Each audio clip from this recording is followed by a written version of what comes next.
The cold metal of the bus stop bench in Rittenhouse Square did little to numb the ache in Samuel Miller's 11-year-old heart. Seated between an elderly couple he had never met, he carefully divided the contents of a crinkling paper bag. With the last $20 to his name, he had bought 2 sandwiches and 2 small bottles of juice. He offered one of each to the man, Arthur, and the woman, Eleanor, whose hands trembled slightly as they accepted the offering. For a moment, the bustling sounds of Philadelphia faded into a quiet hum, replaced by the soft chewing and the shared silence of 3 people who understood the profound weight of being left behind. When Arthur managed a weak but genuine smile, the first they had shown in over a day, Sam felt a warmth spread through his chest, a flicker of purpose that momentarily eclipsed his own searing pain of rejection. He was just a boy, but in that instant, he was their anchor. This single act of compassion, a lifeline extended by a child who was himself adrift, would set in motion a series of events that would redefine the meaning of family for everyone involved. It's a testament to the idea that sometimes the deepest connections are forged not from blood, but from shared vulnerability. Before we unravel the journey that brought these 3 souls together on a lonely city bench, I would be grateful if you could let me know where you are listening from in the comments below. If stories that explore the resilience of the human spirit resonate with you, please consider leaving a like and subscribing to our channel. Your engagement allows us to continue sharing these important narratives with the world, and we truly appreciate your presence here. But to truly comprehend why a young boy, freshly cast out by his only remaining relative, would find solace in caring for 2 abandoned strangers, we must rewind the clock. To understand the source of his profound empathy, we need to travel back to the beginning of that same Sunday morning, to a small, stuffy apartment in a South Philadelphia row house. It was there, just a few hours earlier, that Sam's life as he knew it was irrevocably fractured by a cold and simple declaration. The events that unfolded within those 4 walls were the catalyst for his desperate flight, a journey that would lead him not to ruin, but to an unexpected and profound destiny he could never have imagined. That Sunday morning began with the familiar, artificial silence of the small South Philadelphia apartment, a quiet that was not peaceful, but heavy with things left unsaid. For 2 years, this had been Samuel Miller's world. At 11 years old, he had learned to navigate the emotional landscape of his Aunt Vera's home like a cartographer of sorrow, mapping the areas of cold indifference and the rare, fleeting moments of neutrality. The ghost of his real home, the one that smelled of his mother's baking and echoed with his father's laughter, was a constant companion. That home had been stolen by a fire, leaving behind only the faint scent of smoke in his memory and a profound ache in his chest that never quite subsided. He was a boy living in the shadow of a life that was supposed to be his, a guest in a story that had moved on without him, and the weight of that reality settled upon him each morning as the city light filtered through the thin living room curtains. His bed was a pull-out sofa, a piece of furniture that perfectly symbolized his place in the apartment, temporary, inconvenient, and not quite real. Every night, he would unfold his world from the worn cushions, and every morning he would pack it away, erasing his presence to make room for his aunt's day. The springs groaned under his slight weight, a nightly protest he had come to associate with his own quiet complaints. The single thin blanket offered little comfort against the draft that crept in from the old window frame. He was surrounded by Vera's belongings, her magazines, her shoes, her life, while his own possessions were confined to a single backpack tucked into a corner. He wasn't living there. He was simply being stored there, a problem that had been shelved but not yet solved. The space itself was a constant physical reminder that he did not truly belong. Aunt Vera was not a villain in a storybook. She was something far more mundane and, in some ways, more painful, a person consumed by her own resentment. A 42-year-old saleswoman, she carried the exhaustion of her life in the permanent slump of her shoulders and the sharp, impatient tone of her voice. She had never wanted children, a fact she never stated outright, but communicated in 1,000 small ways. In the way she never asked about his day, the way her eyes would glaze over when he tried to speak, the way she treated his needs as interruptions to her own fragile peace. To Sam, she was a force of nature he had to constantly monitor, a low-pressure system that could turn into a storm without warning. Her grief for her brother, Sam's father, had long ago curdled into a bitter obligation towards the son he had left behind. The routine of their life together was built on a foundation of functional neglect. Mealtimes were the clearest example of their fractured relationship. Vera rarely cooked. Most days Sam would prepare his own food from the sparse contents of the refrigerator, a bowl of cereal for dinner, a cold sandwich for breakfast.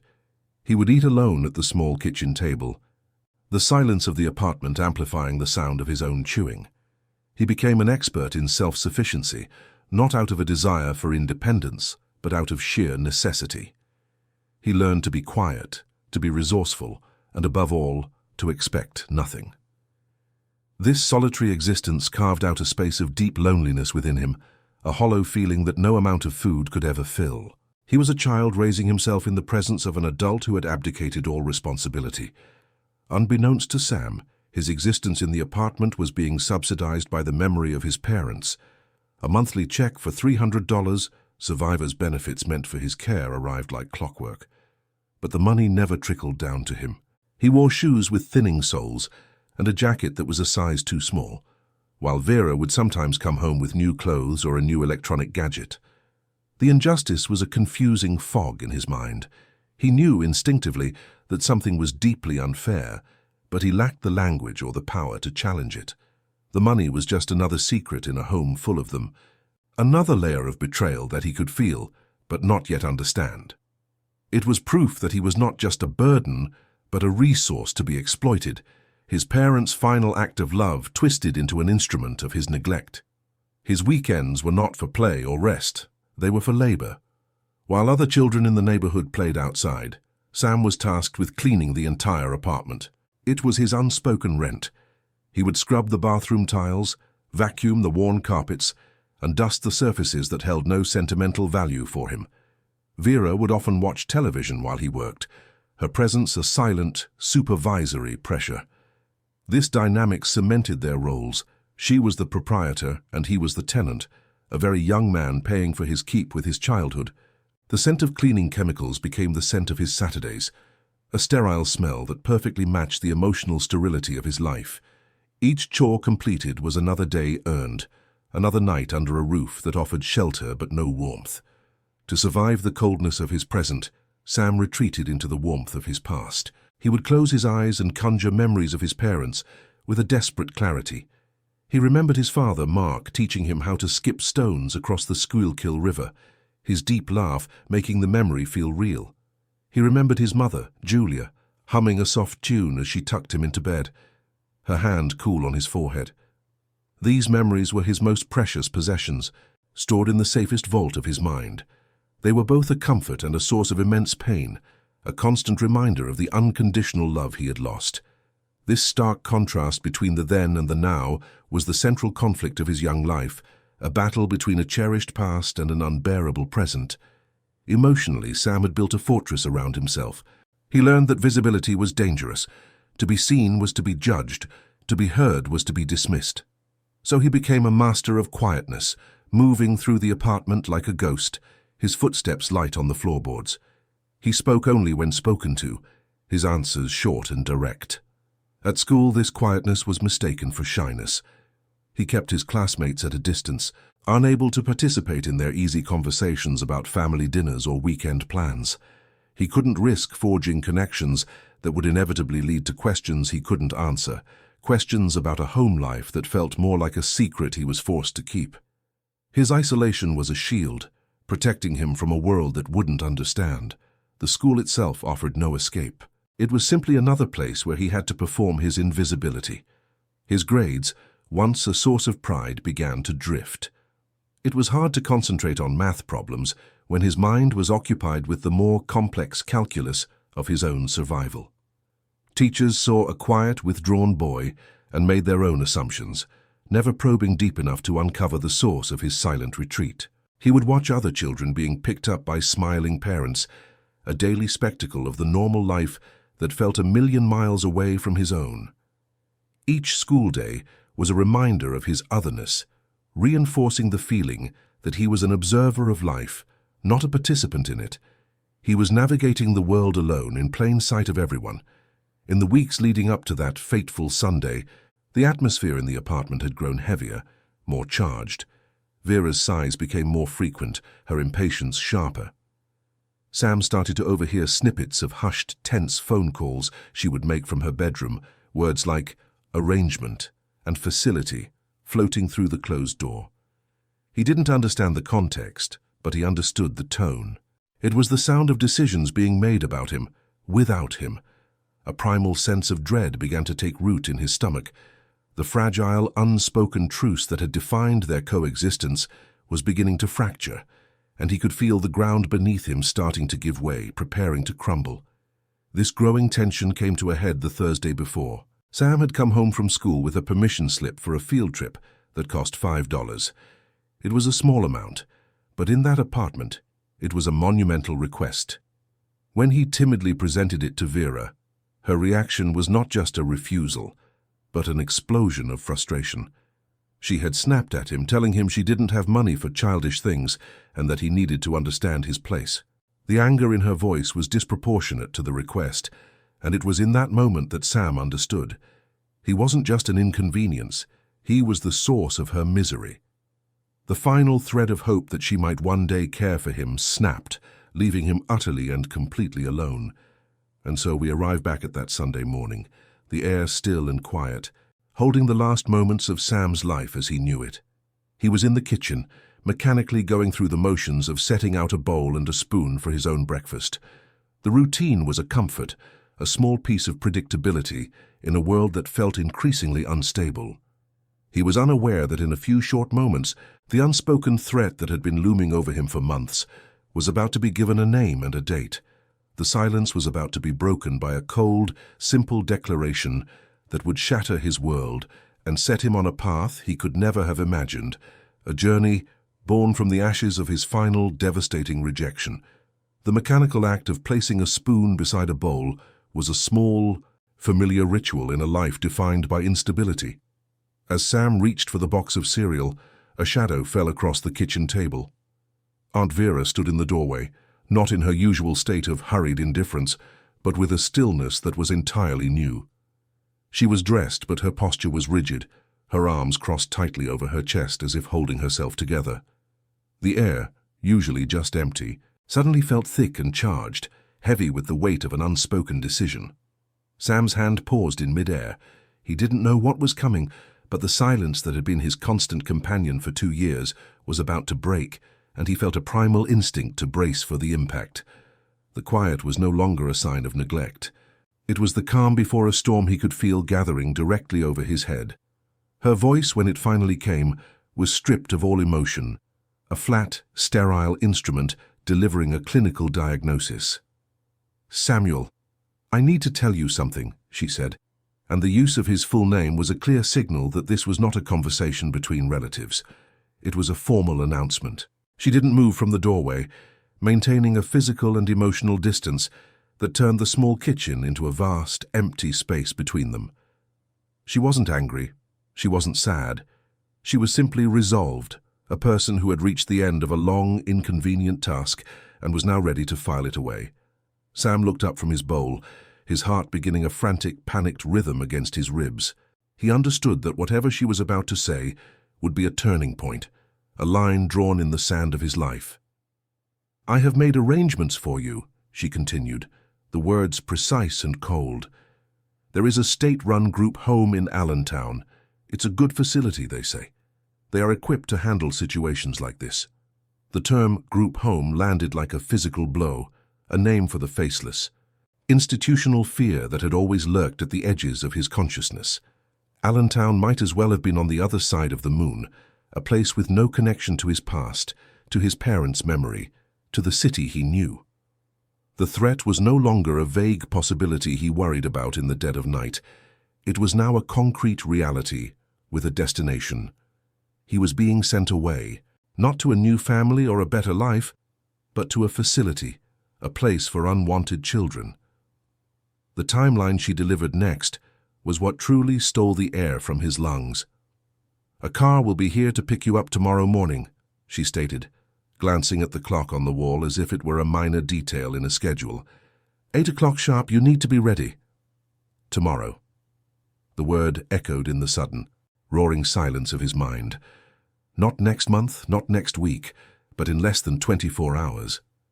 The fragile illusion of stability he had clung to, the simple routine of waking up on this lumpy sofa bed, was set to expire at dawn.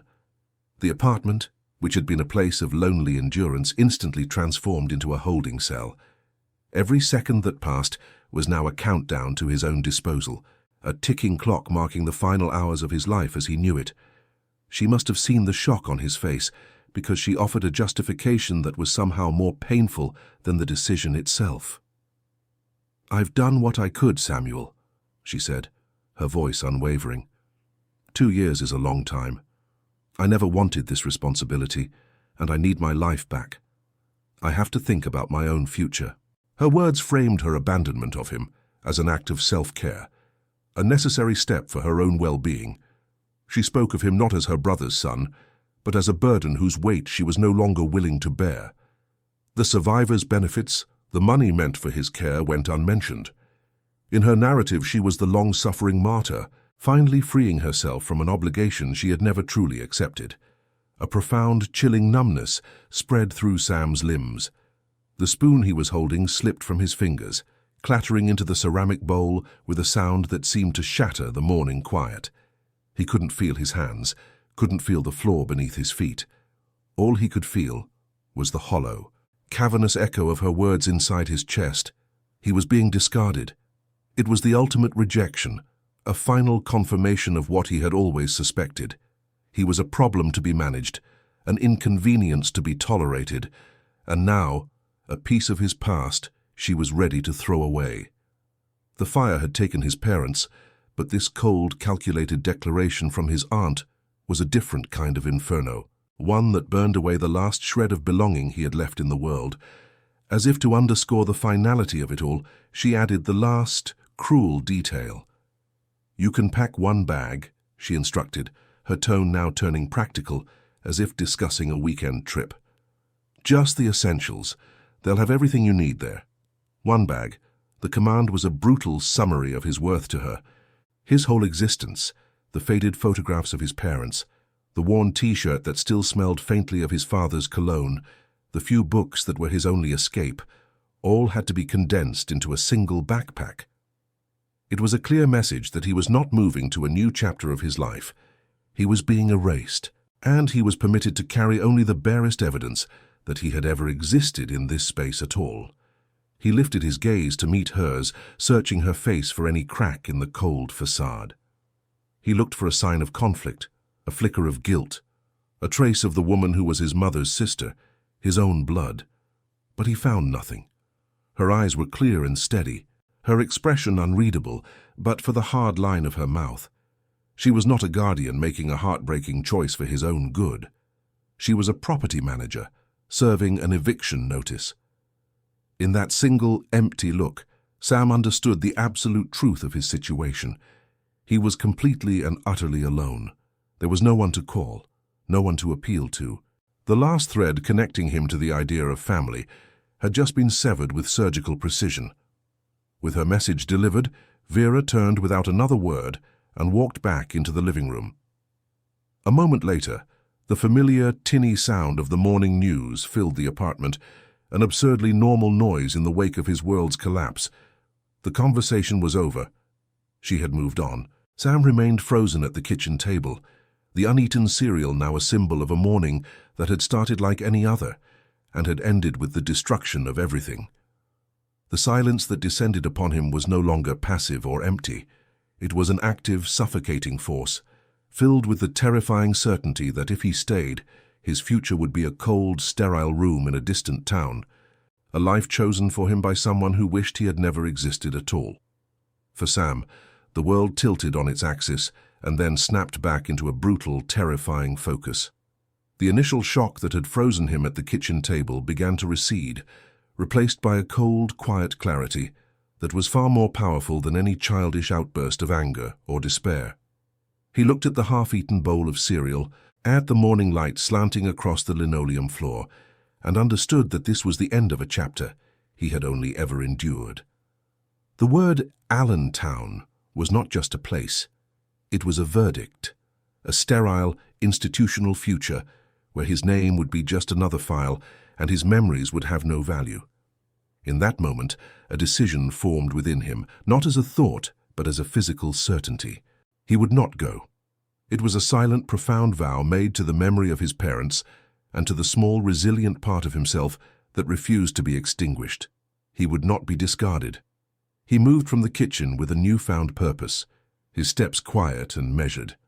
In the living room, Aunt Vera was already absorbed in a morning talk show, the television's cheerful chatter creating a bizarre and jarring soundtrack to the collapse of his world.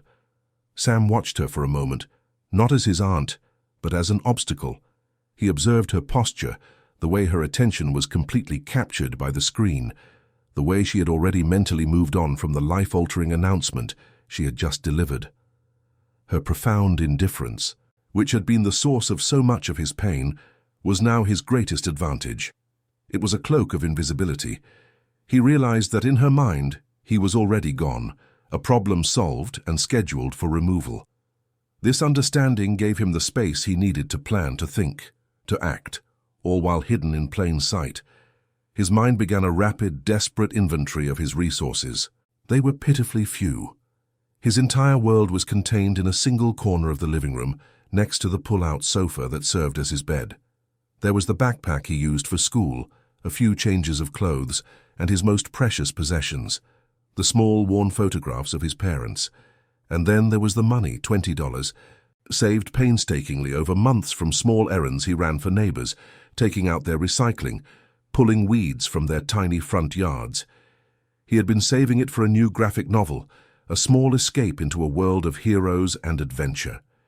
Now, that crumpled bill was not for entertainment. It was his entire stake in the world, a survival fund for a journey with no destination. It was everything he had to shield himself from the unknown that awaited him outside the apartment door. With Vera's attention locked on the television, Sam moved to his corner with the stealth of a ghost. He opened his backpack and began to pack, his movements swift and silent.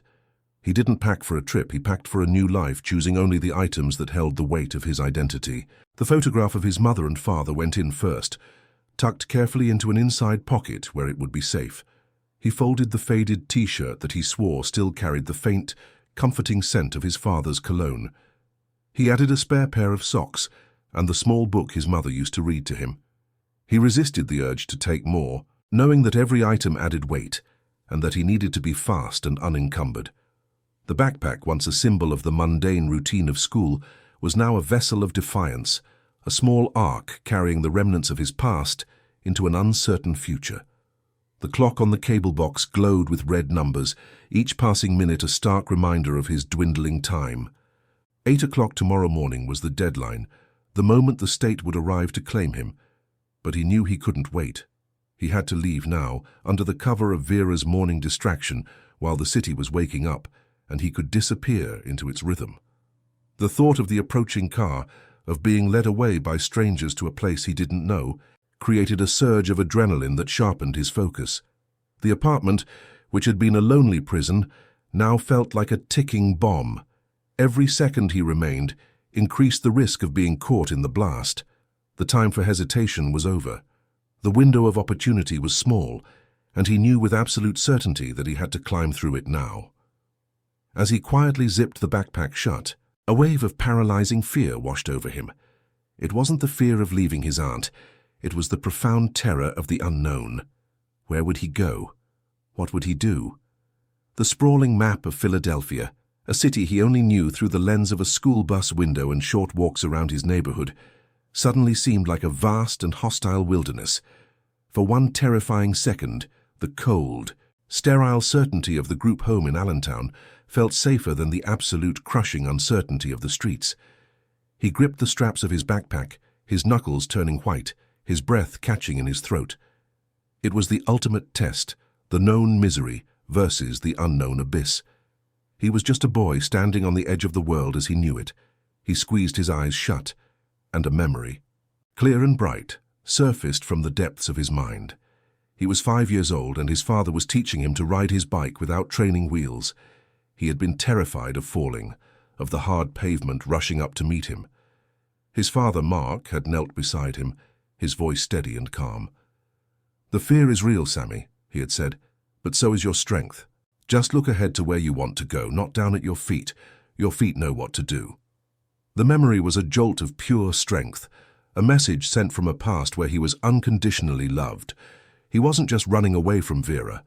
He was riding towards a future his parents would have wanted for him. He was looking ahead. The fear didn't vanish, but it no longer held him captive. With his resolve hardened, Sam took one last sweeping look at the apartment. He saw the worn armchair Vera always sat in, the cheap lamp on the end table, the faded curtains that did little to block the outside world. This space had never been a home, only a temporary shelter where he had learned the hard lessons of loneliness and survival. He took a deep, silent breath, a quiet farewell to the 2 years of his life that had been lived in the shadow of someone else's resentment. He slipped the backpack onto his shoulders, the slight weight a comforting, tangible reminder of his decision. He moved toward the front door, his sneakers making no sound on the worn carpet. His hand closed around the cool, solid brass of the doorknob. This was the point of no return. Turning it would be the first real choice he had made in a very long time.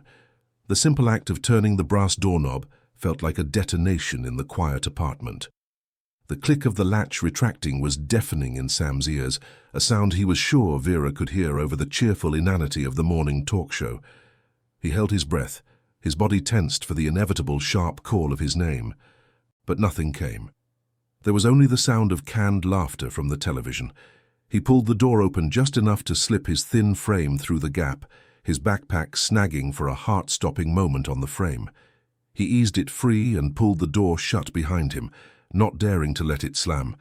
The soft final click as it latched was the sound of his old life ending. He was outside, standing on the small landing, the cool morning air a shocking contrast to the stuffy, suffocating atmosphere he had just left behind. He was free and he was terrified. His journey began with a descent down the building's narrow, creaking staircase. Each step groaned under his weight, a series of small betrayals broadcasting his escape to the entire building. He moved slowly, placing his feet carefully near the edges of the steps where the wood was most solid, his hand gripping the worn wooden banister. The air in the stairwell was stale, thick with the lingering smells of yesterday's cooking from the other apartments. He half expected a door to swing open, a curious neighbor to peer out and ask what he was doing. But the building remained silent, a sleeping giant unaware of the small figure moving through its arteries. He reached the ground-floor lobby, a dim, forgotten space with a faded floral carpet. The front door, with its large glass window, was the final barrier between his prison and the world. It felt miles away. Pushing open the heavy glass door, he stepped onto the sidewalk and was immediately enveloped by the city waking up. The familiar sounds of his South Philadelphia neighborhood, the distant rumble of the Broad Street line, the clang of a metal gate being rolled up at a corner store, the cry of seagulls circling overhead, felt entirely new, sharper, and more immediate. He pulled the hood of his sweatshirt over his head, an instinctive gesture to shield himself not from the weather, but from the eyes of the world. He needed to become invisible, just another anonymous boy on his way to school. He started to walk with no destination in mind, his only objective to put as much distance as possible between himself and the apartment on the second floor. Each step was a tiny victory, a small act of rebellion against the future that had been chosen for him. He walked for what felt like an eternity, his path a random, meandering line drawn through the grid of city streets. He passed the small park where his father had once pushed him on the swings, the Italian market where his mother used to buy fresh bread. These places, once sources of comfort, now felt like ghosts, painful reminders of a life that was no longer his. He kept his head down, his eyes fixed on the cracks in the pavement, counting them to keep his mind from spiraling into panic. Every person who passed him on the sidewalk felt like a potential threat, every passing car a possible agent of his capture. He fought the urge to run, knowing that a running child would draw the exact kind of attention he needed to avoid. He forced himself into a steady, unremarkable pace, a small ship trying to navigate a vast and indifferent ocean. The character of the city began to shift around him as he walked. The familiar two-story row houses of his neighborhood gradually gave way to taller buildings, the quiet residential streets bleeding into bustling commercial avenues.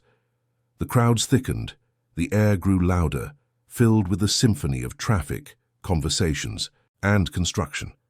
He found a strange comfort in the anonymity of the crowd, the feeling of being a single drop of water in a flowing river, but it was also disorienting. The sheer scale of the city, which he had only ever experienced from the protected bubble of a car or a school bus, was overwhelming. He felt profoundly small and insignificant, clutching the straps of his backpack as if they were his only anchor in this swirling vortex of noise and motion. His $20 felt like a single grain of sand in his pocket. Suddenly, a police car turned onto the street ahead, its slow, predatory crawl sending a jolt of pure ice through his veins. His heart hammered against his ribs.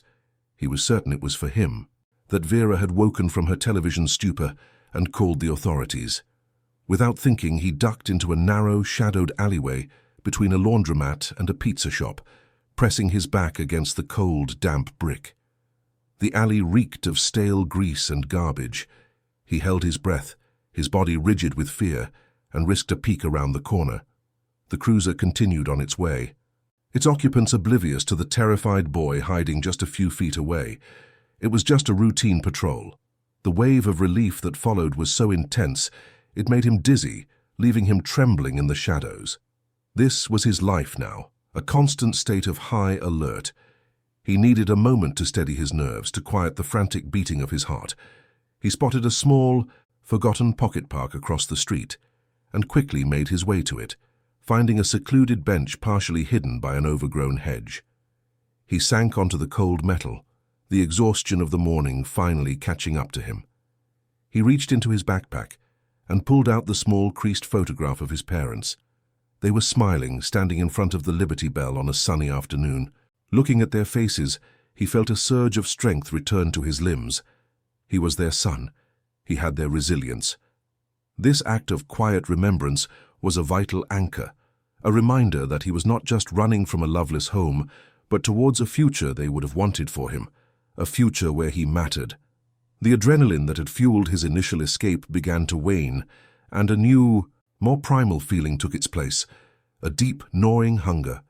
He realized with a start that he had left without eating, his breakfast still sitting untouched on the kitchen table. The smells wafting from a nearby coffee shop were a form of torture. He thought of the $20 bill in his pocket. It was his entire fortune, and he knew he couldn't afford to spend it carelessly on a single meal. He had to be smarter than his hunger. He had to think long-term. This was the first real test of his self-sufficiency, a harsh lesson in the economics of survival. Freedom, he was quickly learning, came with the heavy price of responsibility. Every choice, no matter how small, now had consequences that could shape his entire future. He knew he couldn't just wander forever. Aimlessness was a luxury he could not afford. He needed a plan, a temporary destination where he could rest and think without drawing suspicion. His mind sifted through his limited knowledge of the city, and an idea began to form. Rittenhouse Square. He remembered it from a school field trip, a large, busy park in the heart of Center City, always filled with people. It seemed like the perfect place to blend in. A kid sitting on a bench in a famous park would be far less conspicuous than one lurking in a residential alley. Having a goal, even a temporary one, was like finding a compass. He looked up at the street signs, trying to get his bearings, and began to walk north, a new sense of purpose steadying his steps. The journey to Center City was a grueling 4-mile trek that tested the limits of his young body. His legs, unaccustomed to such a long walk, began to burn with a dull ache. The backpack, which had felt so light when he first left, now seemed to be filled with stones, its straps digging into his shoulders. He moved through a patchwork of different neighborhoods, a silent observer of a city that was completely unaware of his private odyssey. He saw children his age walking to school with their friends, their laughter a painful reminder of the normal life he had lost. A profound loneliness settled over him, a feeling so vast and empty, it felt like a physical weight in his chest. He was an invisible ghost, haunting the edges of a world to which he no longer belonged. After what felt like a lifetime, the landscape began to change definitively. The modest brick row houses were replaced by towering glass and stone buildings, the streets wider and cleaner. Ahead, he could see the lush canopy of trees that marked his destination. He had made it. Exhausted, hungry, and emotionally raw, he entered Rittenhouse Square and found an empty spot on a bench facing a large fountain. The simple act of sitting down, of ceasing his relentless forward motion, was a relief so profound it almost brought him to tears. He watched the diverse tapestry of city life unfold before him, tourists taking pictures, business people talking on their phones, nannies pushing strollers. Here, in the bustling anonymity of the park, he felt a flicker of safety. He was just one more person on a bench, a boy waiting for something, or for nothing at all. The park was a different world. After hours of navigating a concrete labyrinth of indifferent sidewalks and echoing alleyways, the sudden expanse of green at Rittenhouse Square felt like a sanctuary. The air here was softer, filled with the gentle murmur of the central fountain and the distant melodic notes of a street musician's saxophone. Sam's aching legs carried him past manicured flower beds and under the shade of ancient, sprawling trees, their leaves rustling like a collective sigh of relief. For the first time since he had closed his aunt's apartment door behind him, the suffocating tension in his chest eased, replaced by the profound physical sensation of having reached a temporary haven. He was still lost and utterly alone, but here, surrounded by the casual, unthreatening rhythm of city life, he could finally allow himself to stop running, both physically and mentally, and just breathe. He found an empty space on a bench near the fountain, sinking onto the cool, hard wood with a gratitude so deep it was almost painful.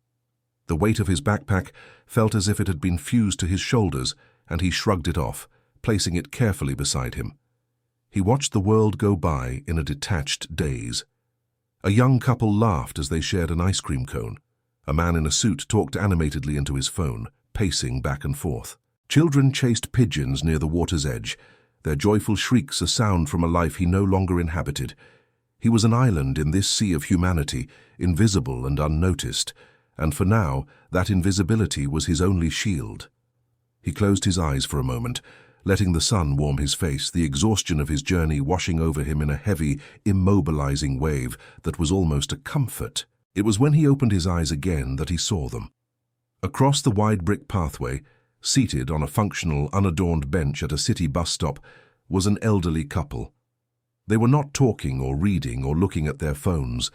They were simply sitting, their stillness a stark contrast to the constant motion of the park around them.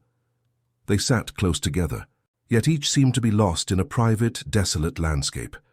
Beside them on the pavement were two small, old-fashioned suitcases, the kind that suggested a journey that had been abruptly and permanently halted. There was a profound stillness about them, a sense of waiting not for a bus but for something that was never going to arrive. Sam couldn't look away. He saw in their posture a quiet despair that he recognized with an instinctual, gut-wrenching certainty. It was the same despair that was currently living inside of him. He watched them for a long time, his own hunger and exhaustion momentarily forgotten. He saw the woman, Eleanor, reach out and place a hand on the man's arm, a small, almost unconscious gesture of comfort. The man, Arthur, didn't respond, his gaze fixed on some distant point beyond the bustling street. Their faces were etched with a weariness that went deeper than age, a look of profound disillusionment that Sam understood in his very bones. They had been left. The two suitcases were the only evidence of a life they had been forced to pack up and leave behind. In their shared silent vigil, Sam saw a perfect, heartbreaking reflection of his own abandonment. He was not just looking at two strangers, he was looking into a mirror that showed him a future he desperately feared, one of being old, unwanted, and utterly alone in the world. A powerful internal conflict seized him. Every lesson in survival he had learned in the past 2 years screamed at him to stay put, to mind his own business, to remain invisible. They were strangers. Approaching them was a risk. What could a boy with nothing possibly offer to two people who had seemingly lost everything? He clutched the straps of his backpack, his knuckles white. The $20 bill in his pocket felt both infinitely valuable and completely useless. He could use it to buy himself food, to survive for another day, or he could use it for something else entirely. The pull towards the couple was an ache in his chest, a magnetic force born of shared sorrow. It was the terrifying, illogical impulse to reach out from his own sinking lifeboat to another, a choice between self-preservation and a desperate human need for connection. He made his decision.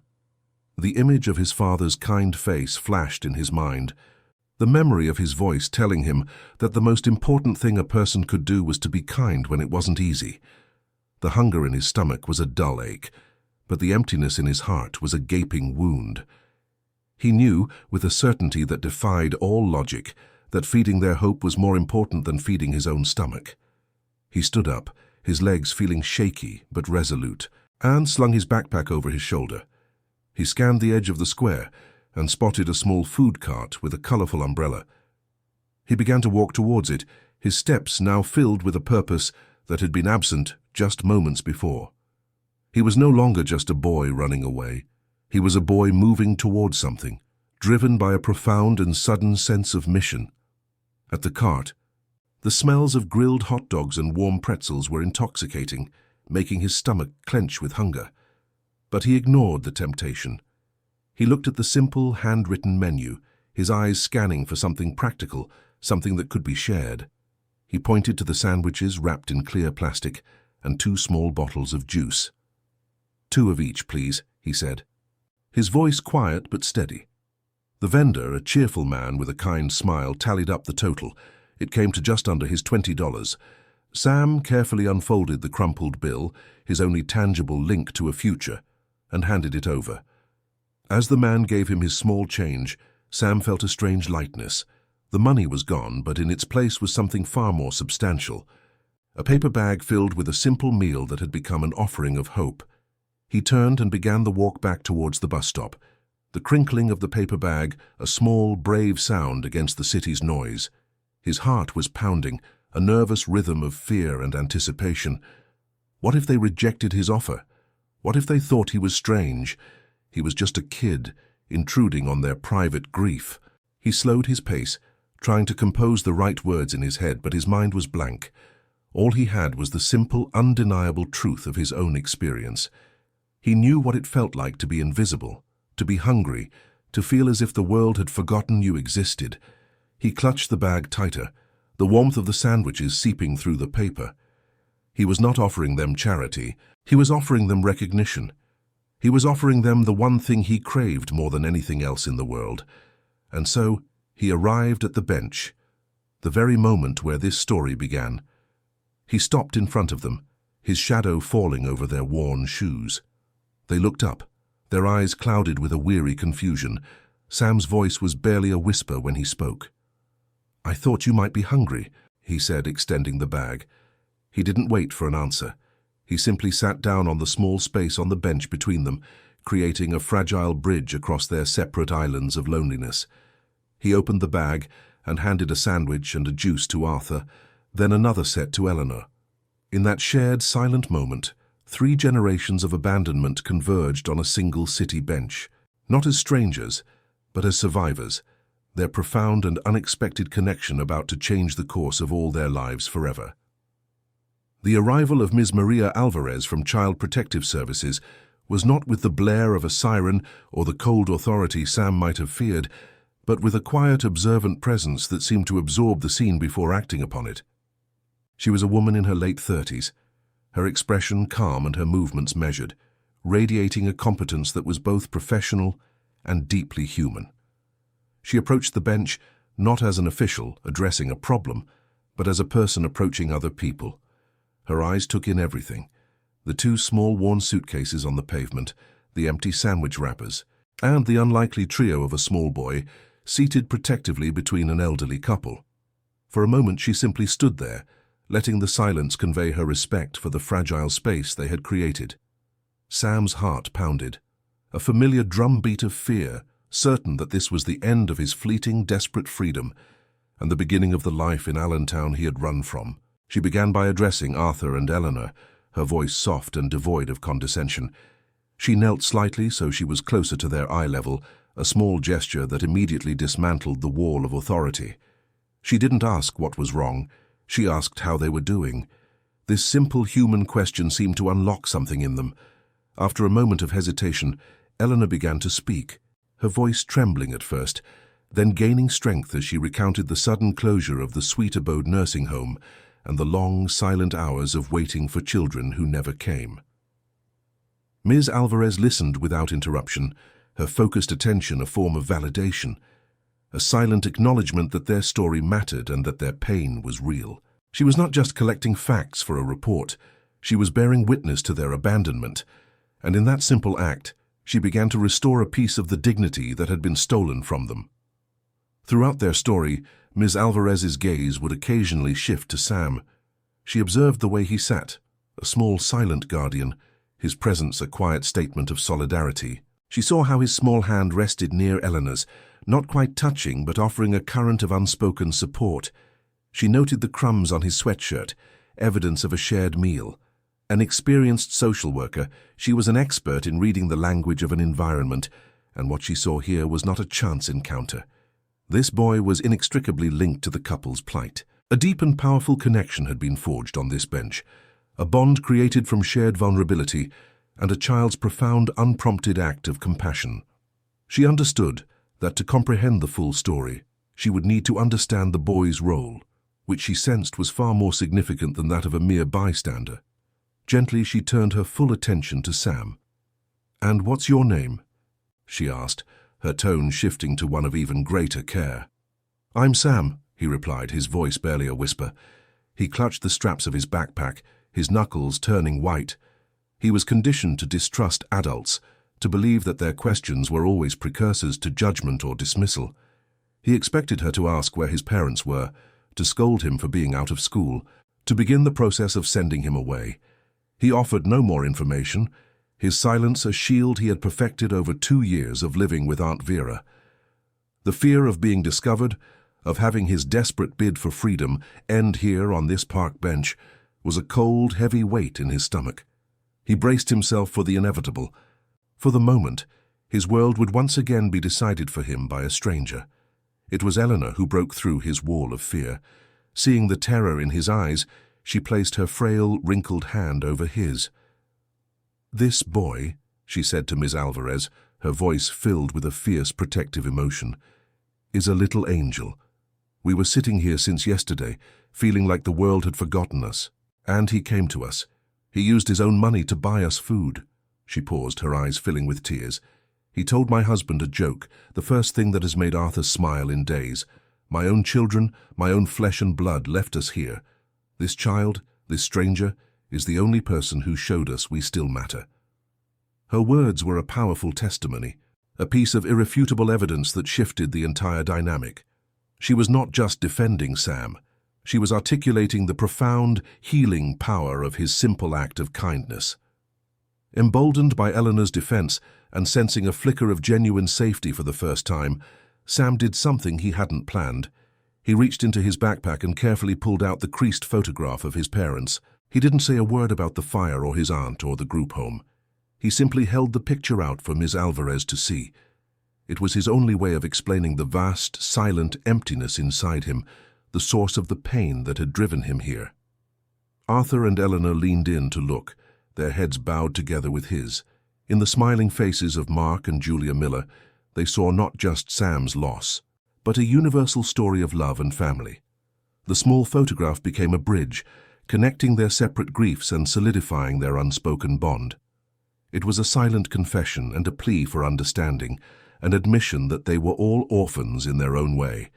In a gesture of profound reciprocity, Eleanor reached for one of her suitcases. With trembling hands, she unlatched it and retrieved a small, worn leather photo album. She opened it on her lap, the stiff pages whispering with age, and began to show Sam pictures of her own children.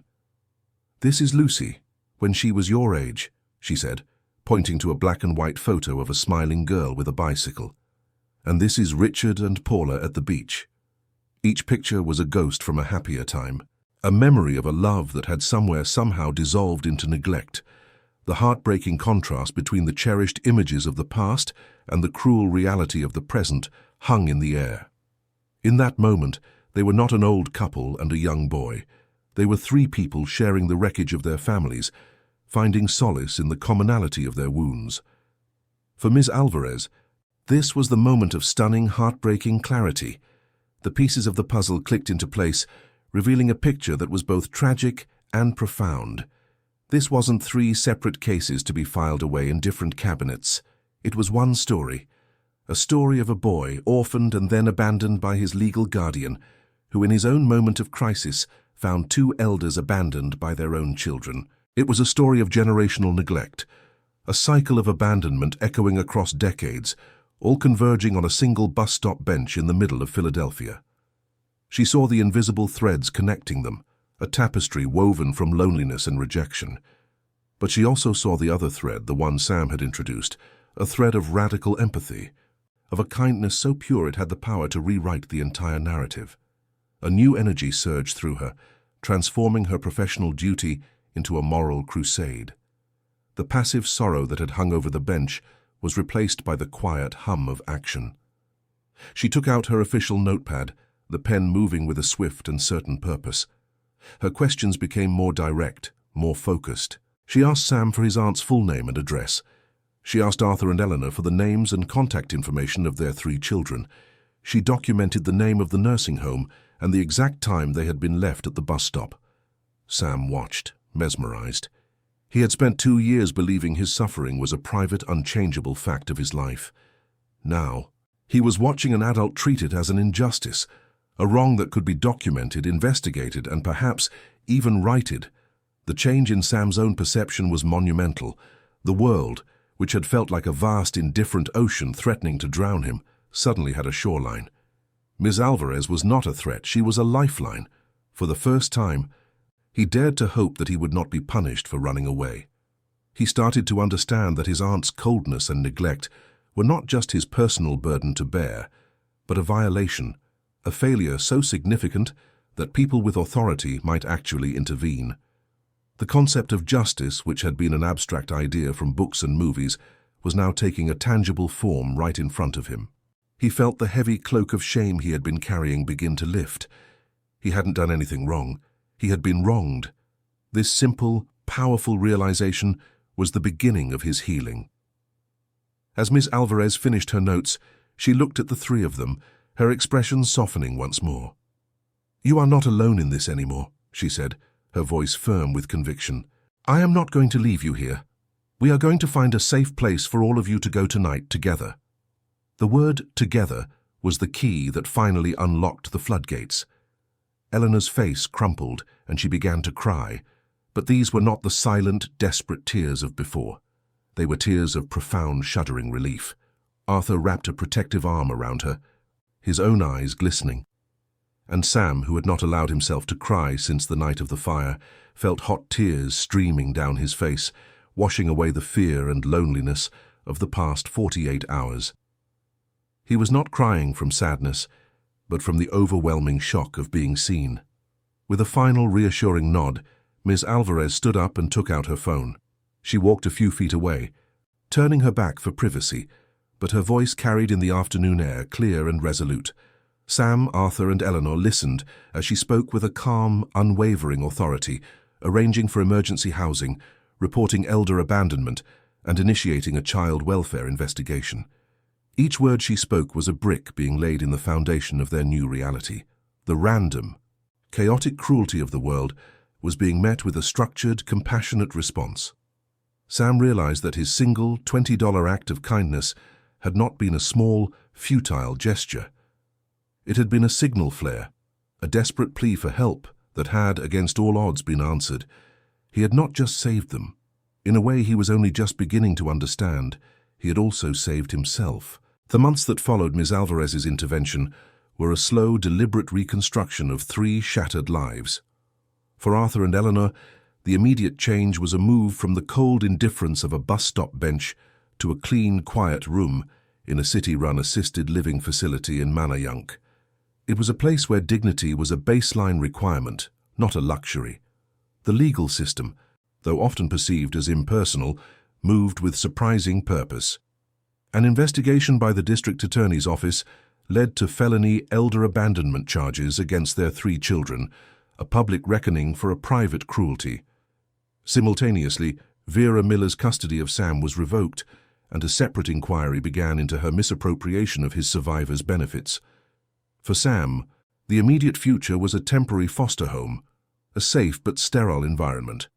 The terrifying uncertainty of the streets was gone, but the larger question of where he truly belonged remained unanswered, a quiet hum of anxiety beneath the profound relief of his rescue.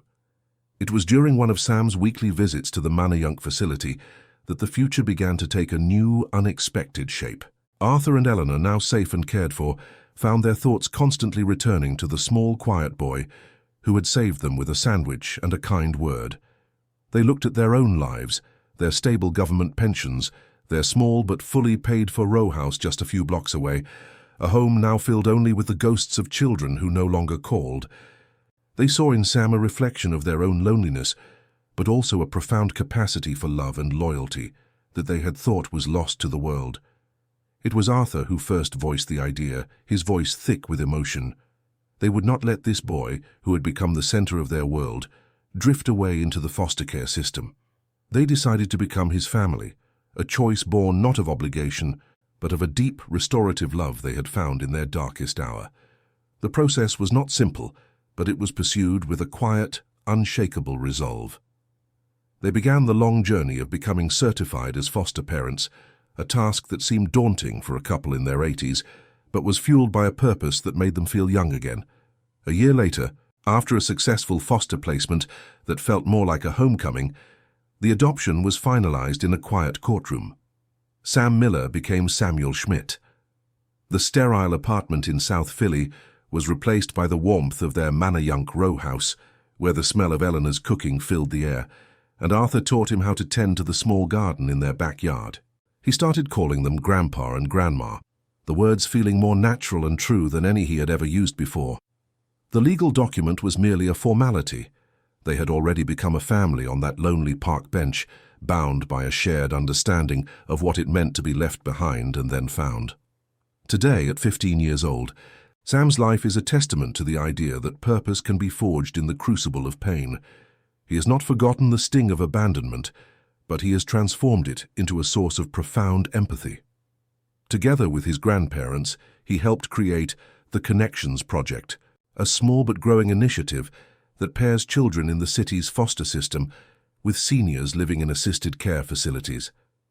It started with just a few introductions and has now grown to connect 41 children with 32 elderly residents, creating unlikely friendships that bridge the generational gap of loneliness. Sam didn't just find a home, he became a bridge himself, ensuring that other stories of isolation might have a different ending. He learned that the family you inherit is a matter of chance, but the family you build, the one you choose to fight for,